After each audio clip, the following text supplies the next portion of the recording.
మొదటి తిమోతి 2:5 మనం చూసినట్లయితే there is one God and one mediator between God and man, Jesus Christ. దేవుడు ఒక్కడే, దేవునికి నరులకు మధ్యవర్తి ఒక్కడే, ఆయన క్రీస్తు యేసు అను నరుడు. In the Old Testament, పాత నిబంధనలో అయితే there was another mediator, ఇంకొక మధ్యవర్తి ఉండేవాడు, Moses. ఆయనే మోషే. He was the one who pleaded with the God before God for the people. ప్రజలకు దేవునికి మధ్యవర్తిగా ఉండి ప్రజల కోసం దేవునితో ఆయన మాట్లాడేవాడు. You read that in Numbers chapter 14. సంఖ్యాకాండం 14 అధ్యాయంలో మీరు చదవచ్చు. God said, I'm going to destroy these people. నేను ఈ ప్రజల్ని నేను చంపివేస్తాను అన్నప్పుడు దేవుడు. And also in Exodus 32-33. నిర్గమకాండం 32-33లో కూడా చూడొచ్చు. But Moses pleaded, Lord, please don't do that. కానీ మోషే విజ్ఞాపన చేశాడు, ఓ దేవా దయచేసి ఆ విధంగా చేయొద్దు. He was a mediator between God and Israel. దేవునికి ఇశ్రాయేలు ప్రజలకు మధ్యవర్తిగా ఉన్నాడు మోషే. That is Old Testament. అది పాత నిబంధన. But in the New Testament, కానీ క్రొత్త నిబంధనలో అయితే there is no such human mediator. ఆ మధ్యలో ఒక మానవుడు అనేవాడు లేడు దేవునికి మనుషులకు మధ్య. There is only one. కానీ ఒక్కడే ఉన్నాడు. That is Jesus Christ. ఆయనే క్రీస్తు యేసు. So when another man comes between you and God, కాబట్టి నీకు దేవునికి మధ్య ఇంకో ఒక మనిషి వస్తే he's taking the place of Christ. ఆయన క్రీస్తు యొక్క స్థానాన్ని పొందుతున్నాడు. You must go directly to God through Jesus Christ. నీవు యేసు క్రీస్తు ద్వారా దేవుని దగ్గరికి నేరుగా వెళ్ళాలి. We can ask everybody to pray for us. మన గురించి ప్రార్థన చేయమని అందరిని అడగొచ్చు. Paul asked all the Christians to pray for him. క్రైస్తవులందరినీ తన కోసం ప్రార్థించమని పౌలు వేడుకున్నాడు. But when you want to find the will of God for your life, కానీ నీ జీవితం కోసం దేవుని యొక్క చిత్తాన్ని తెలుసుకోవాలనుకుంటే don't go to a pastor. ఒక పాస్టర్ దగ్గరికి వెళ్ళాల్సిన అవసరం లేదు. He is not the mediator between you and God. నీకు దేవునికి మధ్య ఆయన మధ్యవర్తి ఏం కాదు.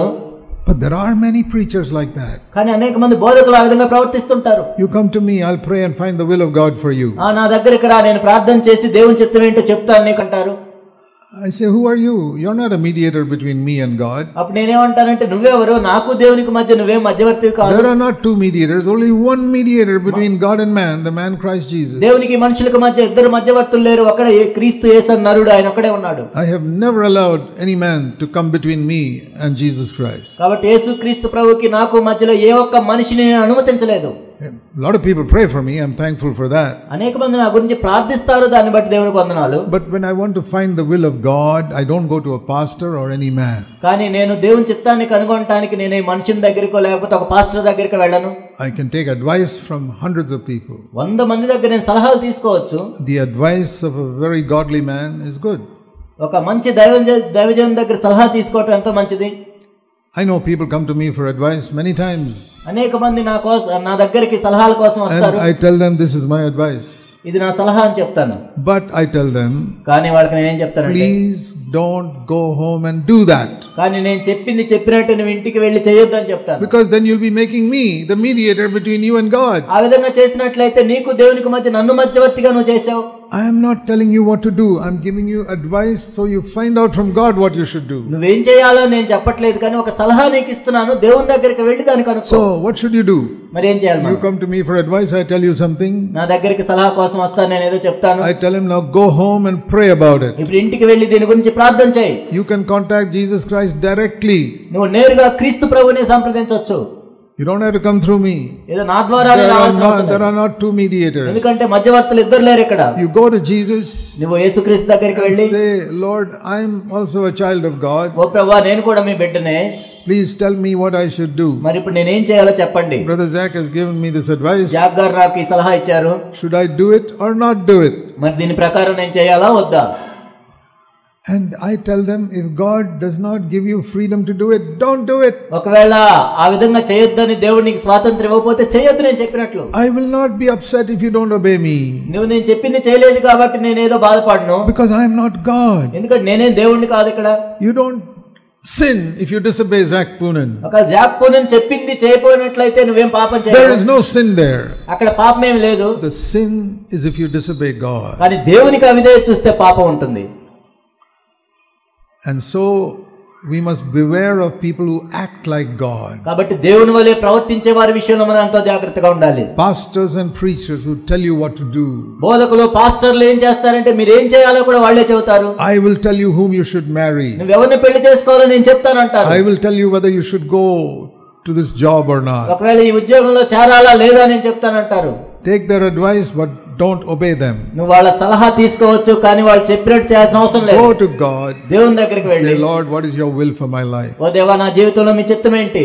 So many people have ruined their life by marrying the wrong person. తప్పుడు వ్యక్తిని వివాహం చేసుకుని ఎంతో మంది వాళ్ళ జీవితాలను పాడు చేసుకున్నారు. Because they listen to some preacher or some pastor. ఎందుకంటే ఏ పాస్టర్ మాట, బోధకుడి మాటలు వాళ్ళు విన్నారు. By taking a job or leaving a job because they listen to some man. ఏదో ఉద్యోగం చేరటం కానీ విడిచిపెట్టడం కానీ ఒక మనిషి చెప్పిన మాటలు వాళ్ళు విన్నారు. Or by going into full time work because some pastor said you must leave your job and go to full time work. లేకపోతే ఏదో ఒక పాస్టర్ గారు చెప్పారు కాబట్టి మీ ఉద్యోగం విడిచిపెట్టి పూర్తికాలం క్రైస్తవ సేవకు వెళ్ళమని చెప్పారు కాబట్టి వీళ్ళు వెళ్ళి పాడు చేసుకున్నారు.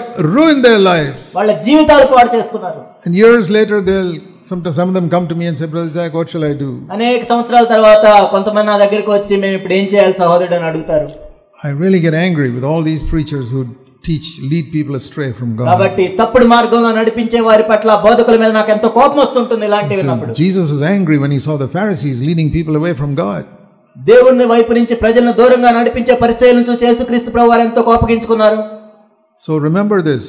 కాబట్టి దీన్ని when the devil says, like he told Eve, you can be like God. హవ్వ వలే అవ్వకి చెప్పినట్లు అవ్వ చెప్తాడు, నీవు కూడా దేవుని వలే ఉండొచ్చు. You can tell people what to do. కాబట్టి మీరు వాళ్ళు ఏం చేయాలో నువ్వు చెప్తావు. That is the lie of the devil. అది అబద్ధం, అపవాది చెప్పే అబద్ధం. So I tell people, don't listen to me. నేను చెప్తాను ఏంటంటే నా మాటలే వినొద్దు మీరు. Take my advice and pray about it. నా సలహా తీసుకొని ప్రార్థించండి. And if the Holy Spirit gives you peace in your heart, ఒకవేళ పరిశుద్ధాత్ముడు మీకు సమాధానాన్ని కలుగజేస్తే then do it.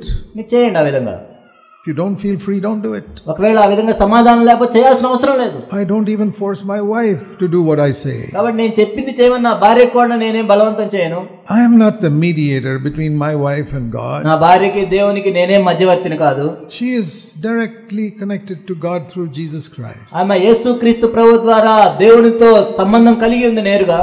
You husbands who try to force your wife to do something they don't want to do. భర్తలారా మీ భార్యను మీరు చేయాలని బలవంతం చేస్తున్నారా? You are listening to the devil who says, you be like God. అప్పుడు మీరు అపవాది మాటలు వింటున్నారు, నీవు దేవుని వలే ఉండొచ్చు అనే మాట. Give freedom. వారికి స్వాతంత్రాన్ని ఇవ్వండి. I give freedom to everybody in my church. నా సంఘంలో ఉన్న ప్రతి ఒక్కరికి నేను స్వాతంత్రం ఇస్తాను. The only people I did not give freedom to was when my children were small. నా పిల్లలు చిన్న బిడ్డలుగా ఉన్నప్పుడు వాళ్ళకి స్వాతంత్రం ఇవ్వను నేను. Then the Bible says, God says, make your children obey you as parents. ఎందుకంటే బైబిల్లో చెప్పబడింది తండ్రులారా మీ పిల్లలను క్రమశిక్షణలో పెట్టమని. But the Bible doesn't say make your wife obey you. నీ భార్యను క్రమశిక్షణలో పెట్టమని ఏం చెప్పలేదు. I'm just giving you these warnings how so many Christians are not having fellowship with God because they try to be like God themselves. ఈ హెచ్చరికలు నేను ఎందుకు ఇస్తున్నా అంటే చాలా మంది దేవునితో సహవాసం లేదు కాబట్టి ఆ విధంగా ప్రవర్తిస్తూ ఉన్నారు. You cannot have fellowship with God in the light if you yourself try to become like a God to somebody else. నువ్వే వేరే వాళ్ళకి దేవుడిగా ఉంటే దేవునితో నీకే విధంగా సహవాసం ఉంటుంది మరి. You go and ask anybody in India or anywhere in the world if I have told them what they should do. మీరు వెళ్ళి భారతదేశంలో కానీ ప్రపంచంలో కానీ ఎవరినైనా అడగండి, జాక్పన్ గారు ఇలా చేయమని నన్ను చెప్పారని చెప్తారు. I give them advice and tell them you seek God and do what God tells you to do. నేను వారికి ఒక సలహా ఇస్తాను, ఒకవేళ దేవుని దగ్గరికి వెళ్ళి ప్రార్థన చేసి దేవుడు చేయమంటేనే చేయమని చెప్తాను. Even my fellow elders with whom I work, I give them freedom to seek God. నా తోటి సంఘ పెద్దలకు కూడా నేను అదే చెప్తాను, నేను ఈ విధంగా అనుకుంటున్నానని. So this is a very important area. కాబట్టి ఇది ఎంతో ప్రాముఖ్యమైన విషయం. Began in the Garden of Eden. ఇది ఏదైనా తోటలో ప్రారంభమైంది. To make you doubt the love of God. అంటే దేవుని యొక్క ప్రేమను సందేహించేటట్లు ప్రేరేపించటం. God wants to withhold something good from you. అంటే ఏదో మేలైనది నీకు ఇవ్వట్లేదు దేవుడు అని చూపించటం. This lovely fruit, Eve, why doesn't God give it to you? ఎందుకు ఈ రమ్యమైన ఫలాన్ని దేవుడు నీకు ఇవ్వట్లేదు? Eve, it's because God doesn't love you. ఎందుకంటే అవ్వ అందుకే దేవుడు నిన్ను ప్రేమించట్లేదు. And she, like a fool, she believed it. ఆమె ఒక బుద్ధిహీనురాలుగా నమ్మింది ఆ మాటలు. She should have at least asked her husband, Adam, what do you think? వెళ్ళి భర్తను అడగాల్సింది, నీవేమనుకుంటున్నావు ఈ విషయంలోని ఆదాముని. And there you see the first example of a proud wife who would not even consult her husband. ఇక్కడ మనం చూస్తాం ఒక గర్విష్ఠి అయిన తన భర్తను కూడా సంప్రదించకుండా ఒక నిర్ణయం తీసుకున్న గర్విష్ఠురాలైన భార్య గురించి చూస్తాం. Even a husband must consult his wife. భర్త కూడా భార్యను సంప్రదించలేదు. Because we are joint heirs of the grace of life. ఎందుకంటే దేవుని యొక్క కృపావరంలో మనం తోటివారమై ఉన్నాం, పాలిభాగస్తులమై ఉన్నాం. God has given a wife as a helper to Adam. ఆదాముకి సహాయకురాలుగా ఉండడానికి అవ్వను దేవుడు ఇచ్చాడు. And your wife is your helper. నీ భార్య నీకు సహాయకురాలు. So when we seek to find God's will for our home, husband and wife must pray together. మన ఇంటి విషయంలో దేవుని చిత్తాన్ని కనుగొంటున్నప్పుడు భార్య భర్త కలిసి ప్రార్థించాలి. Husband is not God, wife is not God. అక్కడ భర్త దేవుడు కాదు, భార్య కూడా దేవుడు కాదు. But together they can find the will of God. కానీ ఇద్దరు కలిసి దేవుని యొక్క చిత్తాన్ని కనుగొనవచ్చు. So those of you who say, no, I am the boss, I decide what is to happen here. నేనే ఒక ఇక్కడ యజమాని, నేను అనుకున్నదే జరగాలి అని అనుకుంటే, you are making the mistake of Satan saying, I will be like God. నేను దేవుని వలే ఉంటానని సైతాన్ ఏదైతే తప్పు చేశాడో నువ్వు కూడా అదే చేస్తున్నావు ఇప్పుడు. Now don't feel condemned about that because you may not have known that till you heard this today. ఇప్పుడు నువ్వు ఇప్పుడే విన్నావు కాబట్టి ఇంతకుముందు నీకు తెలియకపోవచ్చు, దాని గురించి నువ్వు శిక్షా విధికి లోనవ్వాల్సిన అవసరం లేదు. But today you heard the truth. కానీ ఈ రోజు నువ్వు సత్యాన్ని విన్నావు. Now you cannot say, I did not know the truth. ఇప్పుడు నాకు సత్యం తెలియదని చెప్పడానికి లేదు. It's very dangerous to come to meetings where the truth is proclaimed. కాబట్టి సత్యం ప్రకటించే మీటింగ్స్ కి రావడం ఎంతో ప్రమాదకరం. Because then your responsibility increases before God. ఎందుకంటే దేవుని ఎదుట నీ బాధ్యత కూడా అంతకంతకు పెరుగుతూ ఉంటుంది. Now what you have heard in the last 10 minutes has increased your responsibility before God. గత 10 నిమిషాల్లో మీరు ఏదైతే విన్నారో దేవుని ఎదుట మీ బాధ్యత పెంచేలా చేసింది. That's why I tell people in my churches, if you don't want to listen, if you don't want to obey God, don't come to our meetings. అందుకే మేము సంఘాల్లో మేము ఏం చెప్తామంటే, ఒకవేళ మీరు దేవునికి విధేయత చూపించాలని అనుకోకపోతే మీరు మా మీటింగ్స్ రావద్దు. Because your responsibility before God will increase. ఎందుకంటే దేవుని ఎదుట మీ బాధ్యత పెరుగుతూ ఉంటుంది. So this is the first thing we must remember. దీన్ని మొట్టమొదటిగా మనం గుర్తుంచుకోవాలి. Satan will make you doubt the love of God. దేవుని యొక్క ప్రేమను సందేహించేటట్లు సైతాను చేస్తాడు. He'll try to make you like God. దేవుని వలె నువ్వు ఉంటావన్నట్లు అబద్ధం చెప్తాడు. Because we have Satan likes to control people. ఎందుకంటే సైతాను అందరిని తన అధీనంలో పెట్టుకోవాలనుకుంటాడు. And I have seen many pastors and elders like that. అనేక మంది పాస్టర్లు సంఘ పెద్దలు ఆ విధంగా పెట్టుకున్నట్లు నేను చూశాను. And I'm sorry to say some CFC elders also. కొంతమంది CFC సంఘ పెద్దలు కూడా ఇలా చేస్తున్నారు. నేను ఎంతో చింతిస్తున్నాను ఈ విషయం. Not all CFC elders. అందరూ కాదు. But we have some very, very godly elders in CFC churches. ఎంతో గొప్ప దైవభక్తి కలిగిన సంఘ పెద్దలు కూడా CFC లో ఉన్నారు. Not all are like that. అంటే అందరూ అలా ఉన్నారని నేను చెప్పట్లేదు. I know some in some villages and all who are so controlling of the people. కొంతమంది కొన్ని చోట్ల కొన్ని పల్లెటూరులో వాళ్ళు ఎంతో అధీనంలో పెట్టుకుంటారు వాళ్ళని. They get up in the pulpit and shout and yell and scream at the people. వాళ్ళు ప్రసంగ వేదిక మీద నిలబడి వాళ్ళ మీద అరుస్తుంటారు. వాళ్ళు చాలా హెచ్చరికలు చేస్తుంటారు. I hear the tape of that sometimes. కొన్నిసార్లు నేను ఆడియో వర్తమానం వింటాను. And I say, what, this man is a CFC elder? ఏంటి ఒక CFC సంఘ పెద్ద. And he's behaving like the devil in the pulpit, acting like God. ప్రసంగ వేదిక మీద నిలబడి ఒక సైతాన్ లాగా ప్రవర్తిస్తూ దేవుడు అని అనుకుంటున్నాడు ఆయన. Of course I correct them. నేను వారిని సరిచేశాను. But I cannot change them. కానీ వాళ్ళని నేను మార్చలేను. I am not God. నేనేం దేవుడిని కాదు. But it is my duty to correct them. కానీ వాళ్ళని సరిచేయటం అనేది నా బాధ్యత. But all of you take a warning. కానీ మీరందరూ ఒక హెచ్చరిక తీసుకోండి. Don't try to be God to other people. వేరే వాళ్ళకి దేవుళ్ళుగా ఉండాలని అనుకోవద్దు మీరు. The only people you are permitted to control are your children. మీరు మీ అధీనంలో ఎవరు ఉండాలంటే మీ సొంత పిల్లలు. Those who are under your authority. మీ అధికారం కింద వాళ్ళు ఉంటారు. Like the people who work in your office. Me office లో మీ కింద పనిచేసే వాళ్ళలాగా. Yeah, you have to control them. వాళ్ళని మనం అధీనంలో పెట్టుకోవాలి. Because the office has given you that responsibility. ఎందుకంటే ఆ బాధ్యత నీకు వాళ్ళు ఇచ్చారు కాబట్టి. Then we have to be faithful. ఆ విషయంలో జాగ్రత్తగా మనం నమ్మకంగా ఉండాలి. But we are not here to control other believers. కానీ ఇతర విశ్వాసులు మన అధీనంలో స్వాధీనపరచుకోమని చెప్పలేదు. If somebody does not want to have fellowship with me, ఒకవేళ నాతో ఎవరైనా సహవాసం చేయదలుచుకోపోతే I can't force him.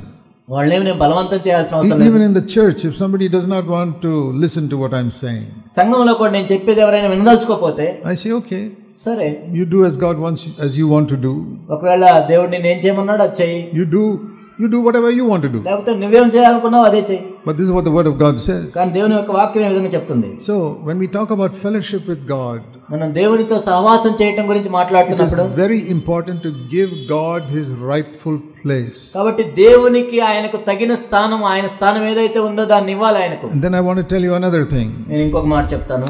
Supposing I give advice to somebody, ఉదాహరణకు నేను ఎవరికైనా ఒక సలహా ఇచ్చాను, and he does not listen to me, నేను చెప్పిన మాటలు వినలేదు. I say, good, if you feel free to do something else, do it, fine. సరే, నువ్వు వేరే చేయాలని నీకు అనిపిస్తే చెయ్యి, మంచిదే. I'm quite happy to fellowship with you. అయినా కానీ నీతో సహవాసం చేయడం నాకు ఎంతో ఇష్టం. You don't have to obey me in order to have fellowship with me. కాబట్టి నాతో సహవాసం చేయాలంటే నేను చెప్పింది నువ్వు ఇదే చూపించాలని కాదు. I'll be happy if you go by what you feel free to do in your heart. కాబట్టి నీ ఆత్మలో నీవేదైతే నీకు అనిపిస్తుందో ఆ విధంగా చేస్తే నేను ఎంతో సంతోషిస్తాను. And then supposing he does against what I say and he messes up the situation. ఉదాహరణకి ఆయన నేను చెప్పినట్టు చేయకుండా వేరే విధంగా చేసి పాడు చేసుకున్నాడు. And a lot of problems arise. ఎన్నో సమస్యలు వచ్చినాయి దాని ద్వారా. And then he comes to me. ఆ తర్వాత మళ్ళా నా దగ్గరికి వచ్చినప్పుడు, Brother Zach, I'm sorry. Jack గారు నన్ను క్షమించండి. I did not listen to you. మీరు చెప్పిన మాట నేను వినలేదు. My whole life is messed up now. నా జీవితం అంతా పాడైపోయింది. What will I tell him? మరి నేనేం చెప్తాను అప్పుడు? If I am like God, నేను దేవుని వలే ఉంటే I'll tell him, I told you so. You should have listened to me. చూసావా, నేను ముందే చెప్పాను, నేను చెప్పిన మాట వినాల్సింది నువ్వు. But I'll never say that. కానీ నేను దేవుణ్ణి కాదు కాబట్టి అలా చెప్పను. Because I'm not God. ఎందుకంటే నేను దేవుణ్ణి కాదు. I said, don't worry. నువ్వు బాధపడాల్సిన అవసరం లేదు. Let's try and solve that problem. సరే, ఇప్పుడు ఏ సమస్య వచ్చిందో చెప్పు, దాన్ని పరిష్కరిద్దాం. Let's try and fix this mistake. కాబట్టి నువ్వు చేసిన తప్పుని సరిదిద్దుదాం. Okay, you ask God to forgive you, that's finished. సరే, దేవుని క్షమించమని అడిగా, అయిపోయింది. I'm not offended that you did not కాబట్టి నేను చెప్పింది చేయలేదు కాబట్టి నేనేం అభ్యంతరపడిన ఆ విషయంలో. And now I'm still here to help you to solve that problem. అయినా నీకు ఇప్పుడు సహాయం చేస్తాను, ఆ సమస్యను పరిష్కరిద్దాం మనం. But many pastors and preachers will not be like that. కానీ అనేక మంది పాస్టర్లు బోధకులు ఆ విధంగా ఉంటారు. They say, you didn't listen to me? మరి నేను చెప్పింది వినలేదు కదా నువ్వు. Go get out. I'm not here going to help you in any way. వెళ్ళి ఇప్పుడు నేనే నీకేం చేయలేను, వెళ్ళిపో. He's acting like God. ఆయన దేవుని వలే ప్రవర్తిస్తున్నాడు అక్కడ. So many people suffer because of such Christian leaders. అటువంటి క్రైస్తవ నాయకులు ఉన్నారు కాబట్టి అనేక మంది ప్రజలు బాధపడుతున్నారు, ఇబ్బంది పడుతున్నారు. They should be ashamed to call themselves Christian leaders. వాళ్ళు క్రైస్తవ నాయకులని పిలిపించుకోవడానికి సిగ్గుపడాలి. Let's look again at Song of Solomon in chapter 2. మరి ఒకసారి పరమగీతములు 2వ అధ్యాయాన్ని మనం చూద్దాం. The last part of verse 13, arise my love, my beautiful one, and come along. 13వ వచనంలో ఉన్నటువంటి చివరి భాగం, నా ప్రియురాల సుందరవతి లెమ్మో రమ్మో. One of the most important things in the Christian life is to hear God speaking to us. క్రైస్తవ జీవితాల్లో ఉన్నటువంటి అతి ప్రాముఖ్యమైనటువంటి ఒక విషయం ఏమిటంటే, దేవుడు మనతో మాట్లాడే సంగతిని మనం వినటం అనేటటువంటిది. They did not have this privilege in the Old Testament. పాత నిబంధన కాలంలో ఉన్నటువంటి ప్రజలు ఈ ఆధిక్యత వారు కలిగి ఉండలేదు.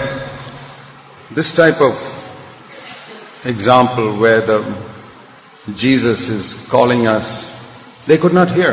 యేసుక్రీస్తు ప్రభువారు మనల్ని పిలుస్తూ ఉండేటటువంటి ఇట్లాంటి సందర్భాలు వాళ్ళకి అప్పుడు కలిగి ఉండలేదు. That's why I told you, Song of Solomon is like a prophetic book of the New Covenant. నేను మీకు ముందుగా చెప్పాను, సొలొమోను రాసిన పరమగీతములు నూతన నిబంధనకు సంబంధించినటువంటి ప్రవచనపూర్వకమైన గ్రంథం. Nobody in the Old Testament could have this type of relationship with Almighty God. పాత నిబంధనలో ఉన్నటువంటి వ్యక్తులు ఎవరు కూడా సర్వశక్తిమంతుడైనటువంటి దేవునితో ఇట్లాంటి సంబంధాన్ని వాళ్ళు కలిగి ఉండలేదు. There is a saying in English that familiarity breeds contempt. That means the more you come to know somebody, you don't value him so much, you despise him. మరి సాధారణంగా ఇంగ్లీష్ భాషలో ఒక నానుడి ఉంటుంది, ఒక వ్యక్తిని గురించి ఎంత అధికంగా మీరు తెలుసుకుని ఉంటారో దాని గురించినటువంటి ప్రాముఖ్యత అది సనగిలుతూ ఉంటుంది కొన్నిసార్లు. And I can prove it to you. అది మీకు నేను రుజువుపరుస్తాను. Think of how you looked at your husband or your wife on the day before you got married. మీరు పెళ్లి కాక ముందు మీ భార్యాభర్తలు ఒకరితో ఒకరు చూసుకున్నప్పుడు ఎట్లా ఉండిందో ఒకసారి ఆ పరిస్థితిని ఆలోచించుకోండి. Or even on the day you got married. లేకుంటే పెళ్ళైన రోజున కానీ There was a lot of respect. ఒకరి నిమిత్తం ఒకరికి ఎంతో గొప్ప మర్యాద, గౌరవం. But after a few years, కొన్ని సంవత్సరాలు అయిన తర్వాత you don't respect each other so much. అంతగా మీరు ఒకరి నిమిత్తం ఒకరు అంత గౌరవ మర్యాదలు చూపించట్లేదు. That is the meaning of that phrase, that familiarity produces contempt. అదే ఎక్కువ తెలిసి ఉండటం అనేటటువంటిది తర్వాత ఈ యొక్క మర్యాద పోగొట్టుకోవడానికి కారణమవుతుంది అనేటటువంటి. The same thing has happened with us Christians. క్రైస్తవులమైనటువంటి మనకు కూడా ఇదే సంగతి జరుగుతుంటుంది. We call God Father, దేవుడి తండ్రి అని పిలుస్తున్నాం, and we don't realize what a tremendous privilege that is. అది ఎంత గొప్ప ఆధిక్యత అనేటటువంటి సంగతిని చాలాసార్లు మనం గుర్తించట్లేదు. Even Moses and Elijah could not call him father. మోషే, ఏలియాలు కూడా ఆయన తండ్రి అని పిలవలేకపోయారు. Or we say we hear the Lord speaking to us. ప్రభు మనతో మాట్లాడేది మనం వింటూ ఉంటాం. Nobody but the prophets could say that in the Old Testament. పాత నిబంధనలో ఉన్నటువంటి ఎవరు కూడా, ప్రవక్తలు కూడా ఇట్లాంటి మాటలు చెప్పలేదు. That was, in every generation there was no prophet. Only once in a while one prophet would come. ప్రతి తరములోనూ కూడా ప్రవక్త ఉన్నాడనేటటువంటిది లేదు. అప్పుడప్పుడు ఆ ప్రవక్తలు ఆయా కాలాల్లో ఉంటూ వచ్చారు. Sometimes 300-400 years there will be no prophet. కొన్నిసార్లు 300-400 సంవత్సరాలుగా ఏ ప్రవక్త లేకుండా ఉండేవాడు. Like there was Moses and Joshua, they were like prophets. మరి మోషే, యెహోషువ వాళ్ళు ప్రవక్తలుగా ఉండేవారు. And for many 100 years no prophet. తర్వాత కొన్ని 100 సంవత్సరాలుగా ఇశ్రాయేలుకు ప్రవక్త లేడు. Then Samuel. తర్వాత సమూయేలు వచ్చాడు. And then for a long time no real prophet. తర్వాత మళ్ళా చాలా దీర్ఘకాలము నిజమైనటువంటి ప్రవక్త ఎవరు వాళ్ళకి లేరు. Then Elijah. తర్వాత ఎలీయా Then Elisha. తర్వాత Elisha Then for a long time no prophet. మళ్ళా దీర్ఘకాలం వాళ్ళకి మధ్యలో ప్రవక్త లేడు.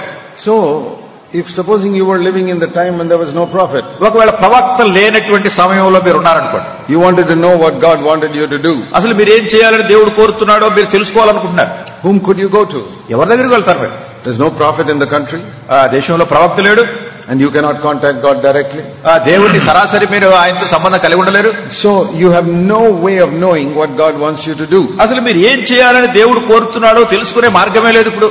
And so you have to do whatever you think is best. కనుక మీరు ఏది శ్రేష్టమైనది యోగ్యమైనది అనుకుంటున్నారో అదే చేయాలనుకుంటారు. There's no way of finding God's will. దేవుని చిత్తాన్ని కనుగొనే మార్గం లేదు. And then when you do what you think is best, so many problems can come. మరి మీరు ఏది మంచిదో అది చేయాలనుకుంటే అనేకమైన సమస్యలు వచ్చి పడతాయి. And then if you were living in the time of a prophet, ఒకవేళ ప్రవక్త ఉండినటువంటి దినాల్లో మీరు జీవిస్తున్నారు అనుకోండి, maybe you have to travel 100 kilometers to see the prophet where he lives, where he's living. ఆ ప్రవక్త ఎక్కడున్నాడో ఆయన దగ్గరికి వెళ్ళాలంటే కొన్ని 100 మైళ్ళు ప్రయాణం చేసి వెళ్ళాలి.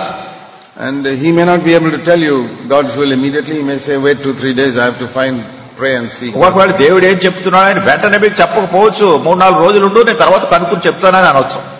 And then after 2-3 days you find out and you come back another 100 kilometers to your home. తర్వాత 2-3 రోజులు అక్కడే ఉండి దేవుడు ఏం చెప్తున్నాడో ప్రవక్త ద్వారా తెలుసుకుని మళ్ళా 100 మైళ్ళు ప్రయాణాలు చేసి మళ్ళీ ఇంటికి వస్తున్నారు. And next week you want to find out God's will about something else. ఇంకా దేని గురించైనా మళ్ళా దేవుని యొక్క చిత్తం కనుగొనాలనుకుంటే again you have to travel 100 kilometers and wait 2-3 days there and come back. మళ్ళా 100 కిలోమీటర్ల ప్రయాణం చేసి వెళ్ళాలి, అక్కడ మళ్ళా 2-3 రోజులు ఉండాలి, మళ్ళా 100 కిలోమీటర్లు వెనక్కి రావాలి. Even when there was a prophet it was so difficult. ప్రవక్త ఉన్నటువంటి దినాల్లో కూడా ఇంత కష్టంగా ఉండేది. But now after the day of Pentecost God has sent his Holy Spirit. అయితే ఇప్పుడు పెంతెకోస్తు దినం జరిగిన తర్వాత దేవుడు తన పరిశుద్ధాత్మను పంపించాడు. And the Spirit comes to live within us. మరి ఈ ఆత్మ మనలో జీవించడానికి వచ్చినాడు. And he speaks to us. ఆయన మనతో మాట్లాడతారు. You don't have to go even 1 kilometer. మీరు 1 కిలోమీటర్ దూరం కూడా వెళ్ళక్కర్లేదు. You don't even have to go and ask your elder brother. లేకుంటే మీరు ఒక పెద్ద సహోదరుని కూడా అడగక్కర్లేదు. You have the Holy Spirit within. పరిశుద్ధాత్మ మీ లోపల ఉంటున్నారు. We can hear the voice of God. దేవుని స్వరాన్ని మీరు వినగలరు. That is one of the greatest privileges we have today. ఈ దినాల్లో మనకు కలిగి ఉన్నటువంటి మహా గొప్ప ధన్యతలో ఆధిక్యతలో ఇదొకటి. And you don't have to know the Bible.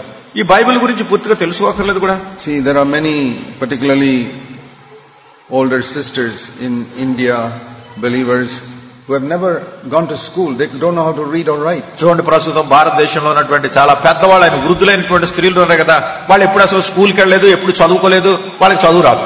In the villages, గ్రామాల్లో I have met many like that in our churches. ఇట్లాంటి వాళ్ళు మన సంఘాల్లో అనేక మంది నేను చూస్తుంటాను. It's no use giving them a Bible, they can't read. వాళ్ళకి బైబిల్ ఇచ్చినా ఏం ప్రయోజనం లేదు, ఎందుకంటే వాళ్ళు Bible చదవలేరు. What shall they do? మరి ఏం చేయాలి వాళ్ళు? అప్పుడు They can be filled with the Holy Spirit. వాళ్ళు ఇక పరిశుద్ధాత్మను కలిగి ఉంటున్నారు. And the Holy Spirit will speak to them. పరిశుద్ధాత్మ దేవుడు వారితో మాట్లాడతాడు. You know, in the first many centuries nobody had a Bible. అనేకమైనటువంటి శతాబ్దాలుగా అసలు బైబిల్ లేదు ప్రారంభ దినాల్లో. Because these type of Bibles were started printing only about 500 years ago. మరి ఇట్లాంటి బైబిళ్ళు ఇంచుమించు 500 సంవత్సరాల పూర్వమే ముద్రించడం ప్రారంభించారు. Before that nobody could have a Bible in their home. దాని ముందు అసలు ఎవరింట్లోనూ బైబిల్ ఉండేది కాదు. But they could hear the voice of God. అయినా కానీ వాళ్ళు దేవుని స్వరాన్ని వింటుండేవారు. That is a wonderful privilege we have in the new covenant. మనం ఇది చాలా అద్భుతకరమైనటువంటి ఈ ఆధిక్యత దేవుని బిడ్డలకు మనం కలిగి ఉంటాం. But if you don't know the truth, you will not get that benefit. అయితే మీరు ఈ సత్యాన్ని ఎరిగి ఉండకపోతే ఈ మేలు మీరు పొందలేరు. The devil is always trying to hide the truth from God's people. అపవాది దేవుని ప్రజల యొద్ద నుండి సత్యాన్ని దాచిపెట్టడానికి ప్రయత్నం చేస్తూ ఉంటాడు. To prevent us from getting the full blessing that God has for us. దేవుడు మన నిమిత్తమై కలిగి ఉన్నటువంటి సంపూర్ణమైనటువంటి ఆశీర్వాదాన్ని మనం పొందకుండా చేయడానికి ప్రయత్నం చేస్తాడు. So here the bridegroom says, Arise, my love, come, my beautiful one, come away with me. ఇక్కడ పెండ్లి కుమారుడు అంటున్నాడు, నా ప్రియురాల సుందరవతి లెమ్ము రమ్ము అంటాడు. Imagine how I will feel.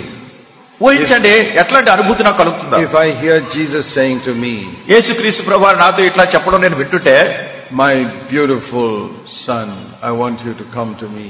నా సుందరమైనటువంటి కుమారుడా, నీవు నా దగ్గరికి రావాలని నేను కోరుతున్నాను అంటే, If I hear it once, ఒకసారి అది వింటే I'll be so happy for the rest of the year. ఇంక ఈ సంవత్సరం అంతా ఎంతో సంతోషంగా ఉంటుంది నాకు. Have you heard that?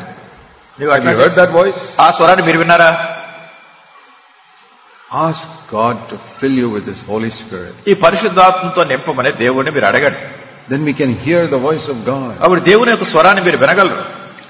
I'll show you that in the first chapter of the Bible. బైబిల్లో ఉన్నటువంటి మొదటి అధ్యాయంలో ఈ సంగతి మీకు చూపిస్తాను. You know, the first chapter of the Bible is a picture of our life. బైబిల్లో ఉన్నటువంటి మొదటి అధ్యాయము మన జీవితం పటం ఎట్లా ఉంటుందో దీన్ని చూపిస్తుంది. What we read there is, in the beginning God created the heaven and earth perfectly. అక్కడ మీరు చదువుతారు, ఆది యందు దేవుడు భూమి ఆకాశములను చాలా పరిపూర్ణంగా ఆయన సృష్టించాడని. Chapter 1 verse 1. మొదటి అధ్యాయం మొదటి వచనంలో, And then the angel fell and became the devil and demons. అపవాద తర్వాత ఒక దూత పడిపోయి పతనమైనటువంటి స్థితిలో అతడు సాతానుగా మారిపోయాడు. And all that God created became formless and empty and dark and all that in verse 2. తర్వాత రెండవ వచనంలో, దేవుడు చేసినటువంటి సమస్తము కూడా భూమి నిరాకారముగా శూన్యముగా చీకటి అగాధ జలములపై కమ్మిండు. God never creates anything like that. దేవుడు ఇట్లాంటి దాన్ని ఎప్పుడు సృష్టించడు. That is always the result of sin. ఇది పాపం వల్ల వచ్చినటువంటి పరిణామం. And then the first thing you read there is, అక్కడ మొట్టమొదటి సంగతి మీరు చదివేది ఏమిటంటే, the Holy Spirit begins to work on that spoilt earth. ఆ పతనమైపోయినటువంటి ఆ భూమి మీద పరిశుద్ధాత్మ దేవుడు కార్యం చేయడం ప్రారంభించాడు. And for the next 6 days, every day he does something new. తర్వాత 6 రోజుల్లోనూ కూడా ప్రతిరోజు కూడా ఒక నూతనమైనటువంటి పని చేస్తూ వస్తున్నాడు.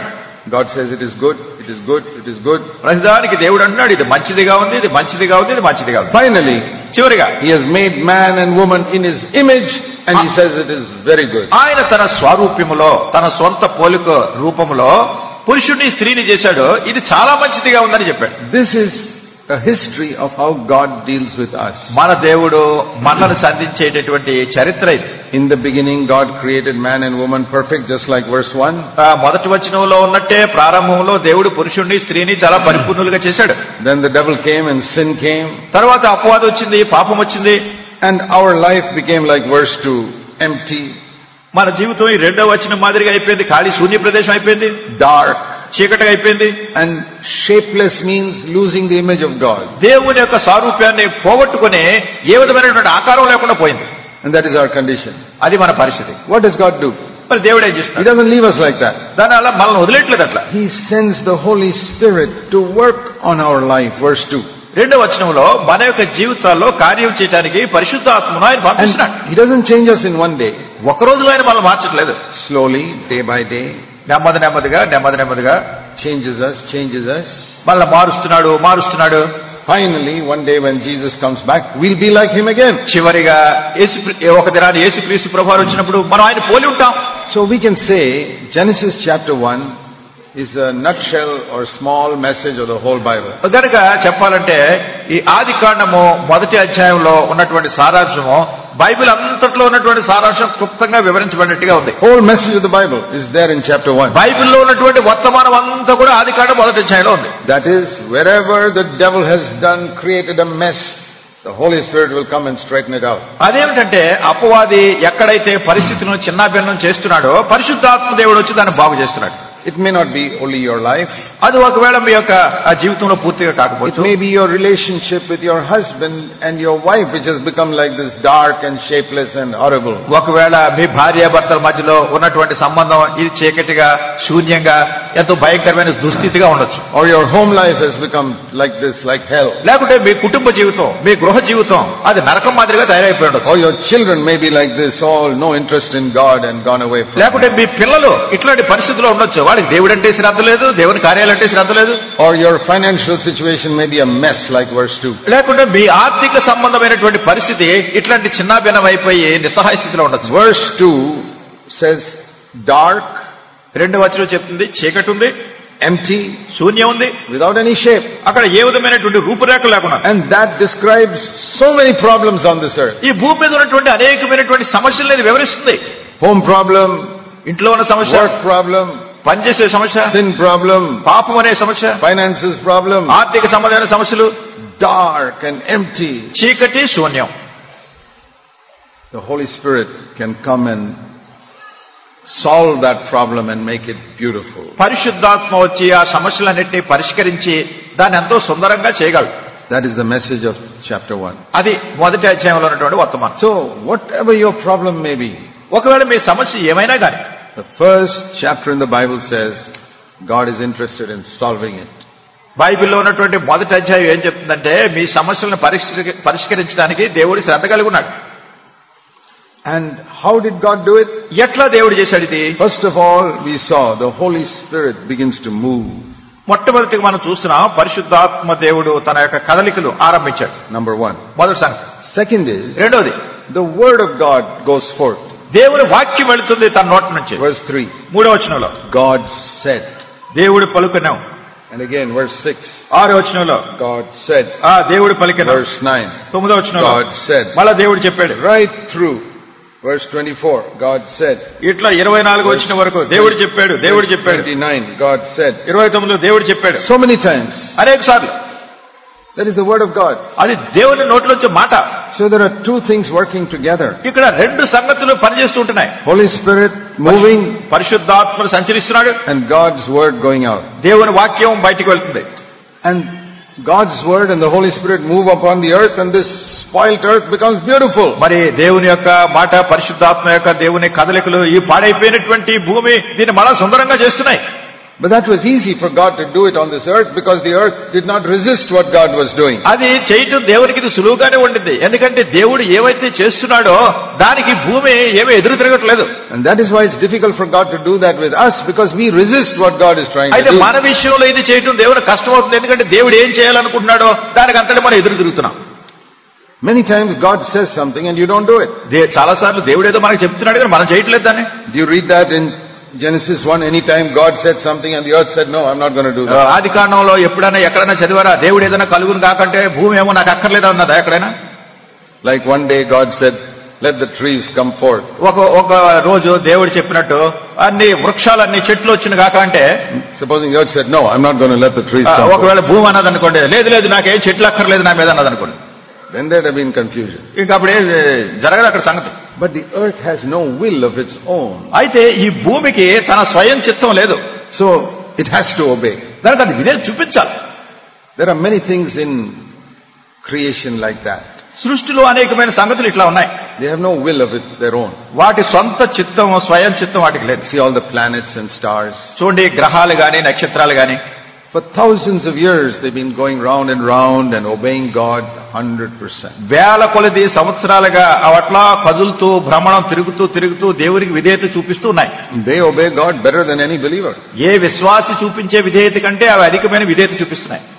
All the stars, నక్షత్రాలన్నీ, they obey so perfectly that astronomers can calculate the time with those stars. అవి ఎంత పరిపూర్ణంగా విధేయత చూపిస్తూ తిరుగుతున్నాయంటే ఖగోళ శాస్త్రజ్ఞులు ఈ సమయాలను కూడా వాటిని బట్టి సూచించగలుగుతున్నారు. They can tell you 1 year from now exactly where the moon will be.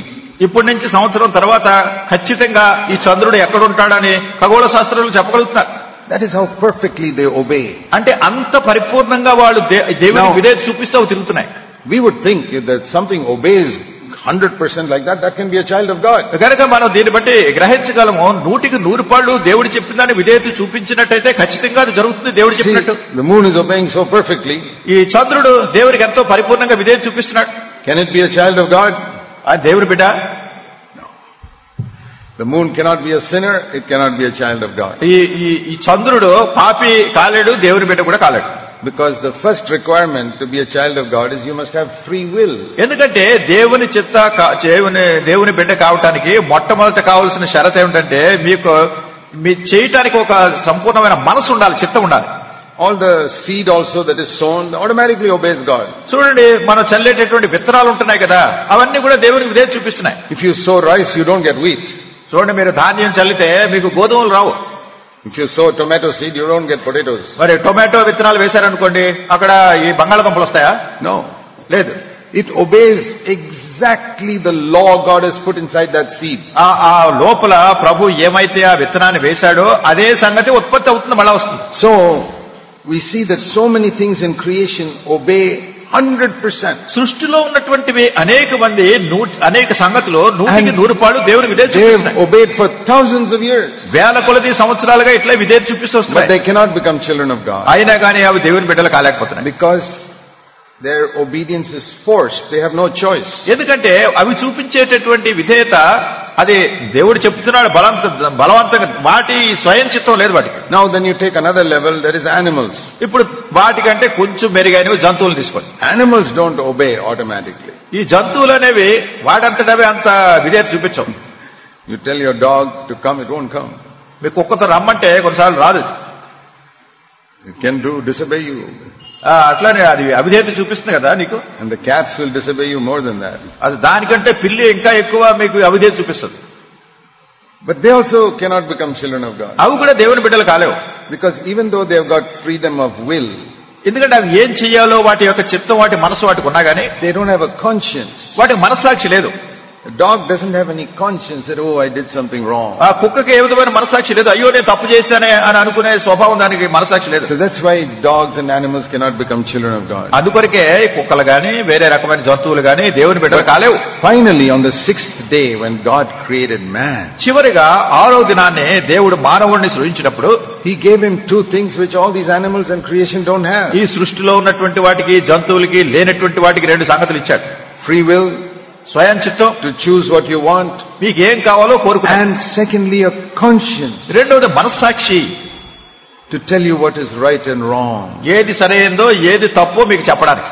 So when you have both of these, ఈ రెండింటిని మీరు కలిగి ఉన్నప్పుడు, free will and a conscience, స్వయం చిత్తం ఉంది, మనస్సాక్షి, then you can become a sinner or you can become a holy child of God. ఈ రెండు ఉన్నాయి కనుక మీరు పాపి అయినా కావచ్చు, లేకుంటే పరిశుద్ధమైన దేవుని బిడ్డగా కావచ్చు. So God is speaking, దేవుడు మాట్లాడుతున్నాడు, but we may not hear it, ఒకవేళ దాన్ని మనం వినకపోవచ్చు, or we may not obey it. లేకుంటే దాని విధేయత చూపించకపోవచ్చు. And if you keep on disobeying what God is saying, దేవుడు ఏమైతే చెప్తున్నాడో దానికి ఎల్లప్పుడూ అవిధేయత చూపిస్తున్నాం అనుకోండి.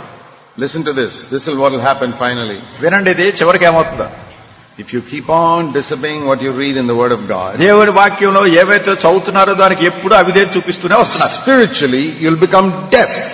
ఆత్మీయంగా నీవు చనిపోయినటువంటి వ్యక్తిగా అవుతావు. Your physical hearing may be good, but in your heart you cannot hear the voice of అంటే నువ్వు God. చెవిటివాడు అయిపోతున్నావు. నీ బాహ్యంగా నీ చెవి బాగానే ఉండొచ్చు, కానీ ఆత్మీయంగా దేవుడు చెప్పేది వినకుండా చెవిటివాడు అయిపోతున్నావు. And that is what has happened to many believers. అనేక మంది విశ్వాసులకు ఇదే జరుగుతుంది. They say, I can't hear the voice of God. వాళ్ళంటారు దేవుని స్వరాన్ని నేను వినలేకపోతున్నాను. Then they go to some elder brother and say, please can you find out God's will for ఏదో me? పెద్ద ఆయన దగ్గరికి వెళ్ళి నా విషయంలో దేవుని చిత్తం మీరు కనుగొనండి అని ఆయన అడుగుతారు.